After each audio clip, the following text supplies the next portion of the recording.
Hello, నమస్తే.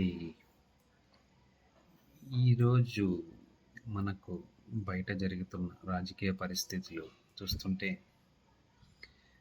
అసలు ఆహ్, ఒక్క నాయకుని మీద ఇంతమంది మూకుమ్మడిగా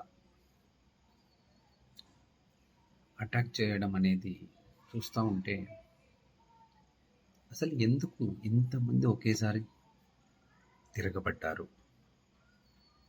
పక్క బీజేపీ కావచ్చు, చంద్రబాబు నాయుడు గారు రాయలసీమలో, పవన్ కళ్యాణ్ గారు గోదావరి జిల్లాల్లో, ఇంకొక పక్క లోకేష్ నెల్లూరు, బాలకృష్ణ శ్రీకాకుళం, అందరూ కూడా ఒక్కొక్క ఏరియాను పంచుకొని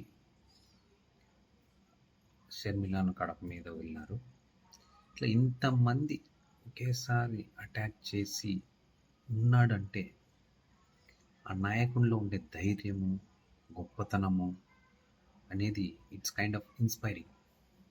ఒక యూత్గా, ఒక కామన్ మ్యాన్గా ఆలోచిస్తే ఇంత ఇన్స్పైరింగ్ అసలు ఏముంది జగన్లో అంతగా? ఇంతమందిని ఒప్పించగలుగుతున్నాడు, మెప్పించగలుగుతున్నాడు, ఇంతమందిని ఒకేసారితో పోరాడుతున్నాడంటే మనం చాలా ఆశ్చర్యపోవాల్సిన విషయము. అదేవిధంగా ఒక పక్క సంక్షేమ పథకాలు, జగన్ పెట్టిన సంక్షేమ పథకాలు కావచ్చు, చంద్రబాబు నాయుడు ఇచ్చిన మేనిఫెస్టో కావచ్చు, చూస్తే మొత్తముగా ఏం జాబ్ చేయకుండా ఇంకా నువ్వు ఇంట్లో కూర్చొని పని చేసుకో, నిరుద్యోగ భృతి 3,000. అంటే ఈ జగన్మోహన్ రెడ్డి గారు చెప్పలేకనా? ఎట్లా బటన్ నొక్కుతున్నాడు కదా, ఇచ్చేది ఏందో రుణమాఫీనో నిరుద్యోగ వృత్తో అని ఇచ్చేస్తే ఓట్లు వేస్తారు కదా, ఎందుకు చెప్పడంలే?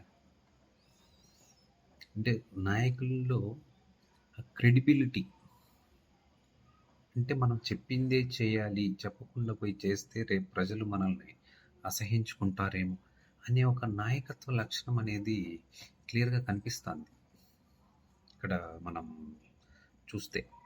కాబట్టి ఇచ్చిన మాట వరకు అన్నీ చేయడము, ప్రజల ఏదైతే చేయాలనుకున్నాడో ప్రతిదీ కూడా దాన్ని, ఒక స్కూల్స్ కావచ్చు, ఒక హాస్పిటల్స్ కావచ్చు, అదేవిధంగా పోర్ట్స్ కావచ్చు, ఇన్ఫ్రాస్ట్రక్చర్ వైజ్ ఇంతగా డెవలప్ చేస్తున్నాడు. ఇప్పుడు మనకు సోషల్ మీడియాలో మెయిన్గా ఏంటంటే, ఒక ఈనాడు పేపర్లో కానీ, ఆంధ్రజ్యోతి పేపర్లో కానీ జస్ట్ ఆ పేపర్లను ఫ్రీగా పబ్లిసిటీ చేయడం వల్ల ఏంటంటే జనాలకు 10 సార్లు అది చెప్తే అదే కరెక్ట్ అనే విధంగా మొత్తం ప్రజలందరినీ కూడా వేరే విధంగా డైవర్ట్ చేసి మీడియా మేనేజ్మెంట్, పీపుల్ మేనేజ్మెంట్, ప్రతి దాన్ని మేనేజ్ చేసి ఇట్లా జగన్ని ఒక్కరిని సైడ్ అటాక్ చేస్తున్నారు. కాబట్టి ఒక కామన్ మ్యాన్, ఒక ఎడ్యుకేటెడ్ పర్సన్గా ఎంతోమందికి జగన్ మీద వ్యతిరేకత ఉండొచ్చు, అది ఉండొచ్చు, ఇది ఉండొచ్చు. సో ఈ క్వాలిటీస్ మనం జరిగే వాస్తవ సంఘటనలు మనం చూస్తే అసలు మన రాష్ట్రంలో ఏం జరుగుతోంది, ఎందుకు ఇంతమంది ఒకేసారి ఒకరి మీద చేస్తున్నారనే దాని మీద మనం ఆలోచించి మనమందరం కూడా ఒక డెసిషన్కి రావాలనేది నా ఒపీనియన్ అనమాట.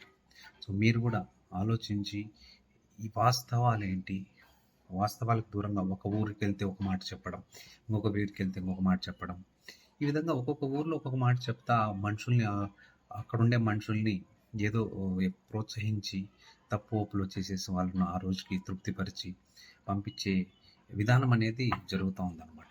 సో కాబట్టి అంతా మనమందరం కూడా యాజ్ ఎడ్యుకేటెడ్ ఓటర్స్ జాగ్రత్తగా ఆలోచించి మనం కూడా ఒక డెసిషన్ తీసుకుంటే బాగుంటుంది.